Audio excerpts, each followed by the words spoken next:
नमस्कार, आप सत्याग्रह की राह पे CNN देख रहे हैं और मैं हूं हेमंत भट्ट। इस समय हम गंगा के उस सेतु पे खड़े हैं जिसको पार करके हम बिहार के अलग अलग ज़िलों तक जाएंगे।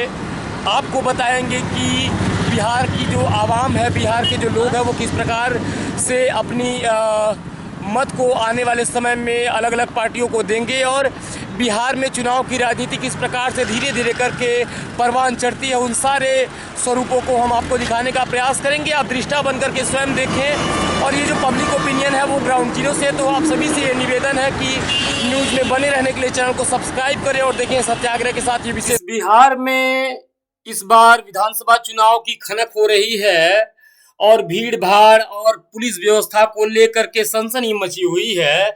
उस बिहार में 2025 में विधानसभा चुनाव होने वाला है। जनता इस बार फिर से अपने राजा को चुनेगी।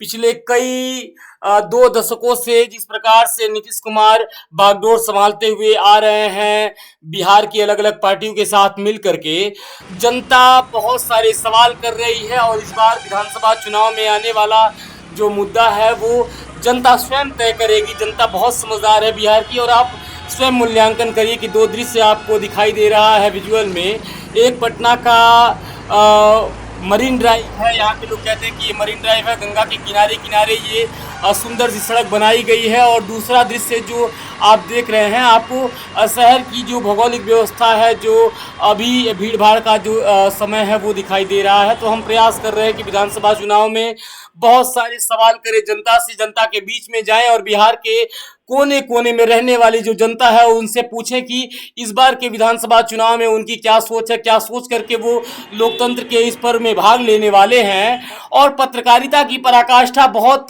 चरम पे आ चुकी है। हमें लगता है कि सभी जो लोग हैं, जो समय है वो स्वयं पत्रकारिता से सवाल कर रहा है। तो आइए पत्रकारिता की पराकाष्ठा को परखने के लिए हम जमीन पे उतरे और आपको बताएं कि सत्याग्रह विद हेमंत भट्ट का विजुअल जो है वो और लोगों से अलग क्यों है। आप बने रहें हमारे साथ इस कार्यक्रम में और देखें ये विशेष रिपोर्ट। नमस्कार। लोगों से बात कर रहे हैं जो बिहार का बुद्धिजीवी वर्ग है, उससे बात कर रहे हैं कि बिहार की जो सभ्यता का विकास हो रहा है वो किस प्रकार से हो रहा है और इस सभ्यता में जो युवा है, जो अधिवक्ता है, जो आम आदमी है, उसका क्या रोल है।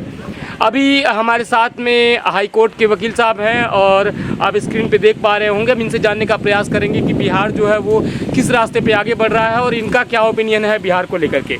वकील साहब, क्या कहना चाहेंगे बिहार को लेकर के, क्या ओपिनियन है आपका, बताइए। अभी जो वर्तमान में है काफ़ी चिंताजनक है जी, खास करके युवाओं के बीच में। जी, युवा की कोई बात नहीं करता है कि युवाओं का देश है जी, लेकिन अगर सबसे ज़्यादा दुख वाली हालात हैं तो युवाओं की है। जी, रोजगार तो शून्य है ना जी। जिस देश में लाखों युवा बेरोजगार भटक रहा हो, चीख चीख कर आंदोलन कर रहा हो सड़क पर और वो अपने हक की मांग कर रहा हो और इस कड़कड़ाती ठंड में भी उस पर बारिश करवाता हो, फुहारा छुड़वाता हो, जी, तो इससे दर्दनाक बातें और क्या हो। जी, हम जिस देश में रहते हैं वो दुनिया की अब लगती है कि कुछ समय में दुनिया की सबसे बड़ी आबादी वाला देश हो जाएगा। जी, जिस तरीके से बार बार हमारे यशस्वी प्रधानमंत्री जी कहते हैं कि हम जो इतने बड़े 1 अरब 40 करोड़ की जनसंख्या जो है जी, उसमें बहुत बड़ी भूमिका हम युवाओं की है। जी, और युवा आज भी दिन रात अपने रोजगार के लिए भटक रहे हैं, मांग रहे हैं, चीख रहे हैं और कोई सुनने वाला नहीं है। जितनी भी परीक्षाएं होती है कुछ ना कुछ धांधली होने का सुनने को मिलता है। जी, आज आर्थिक युग है। एक आज भी वैसे परिवार हैं जो कि राजनीति से कतराते हैं। जी, एक अच्छा बिजनेसमैन फैमिली हो, चाहे काफ़ी हाई क्वालिफाइड फैमिली हो, तो राजनीति में जाने से उसको लगता है कि दुनिया का सबसे प्रदूषित और पोल्यूटेड चीज़ अगर है तो राजनीति है। जी। और राजनीति जहाँ चीज़ होती है वो सबसे ज़्यादा उस जगह को सबसे ज़्यादा प्रदूषित माना जाता है। जी, जबकि हमारे राष्ट्र में राजनीति का भी एक महत्वपूर्ण योगदान रहता है। जी, बार बार चुनावें आती है, मंथन होती है, जो भी कहने के जाता है, क्योंकि सबसे बड़ी चीज़ है जाति। जिसकी जितनी जाति संख्या होंगे उनके ज़्यादा हित में बात की जाएगी। जी, जिसकी संख्या सबसे कम होगी उसको कोई पूछने वाला भी नहीं है। वकील साहब, आपको बीच में रोकना चाहेंगे। एक प्रश्न जो है वो सबसे बड़ी समस्या बना हुआ है, और बिहार में भाषा को लेकर के अलग अलग राज्यों में जो तनाव देखने को मिलता है, और उसके बाद भी जब बिहार में नेता से बात करने के लिए जब पत्रकार उतरता है, कोई आम आदमी उतरता है, तो नेता के पास अगर जवाब नहीं होता है तो दंड भुगतना पड़ता है आम आदमी को, और उसको लगता है कि क्यों ही ऐसी आवाज़ उठाना है जब नेता से वो प्रताड़ित होता है। तो आपको क्या लग रहा है कि आम आदमी के पास आज के समय में क्या ऑप्शन है बिहार के लिए? रियली में बता दें तो अभी तक तो बिहार में कोई ऑप्शन ही नहीं है जी। सच में एक दो आए, उन्होंने विकास भी किया जी। कुछ कारखाने लगे। श्री कृष्ण बाबू को आप देख लीजिए कि कारखानों के उन्होंने फैक्ट्री जो है आज अगर दिख रहा है बिहार में जी, तो उनकी योगदान है जी।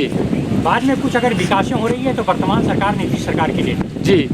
इसके बीच की तो कभी कोई चीज़ पता ही नहीं चलता है कि किसी ने कोई काम भी किया।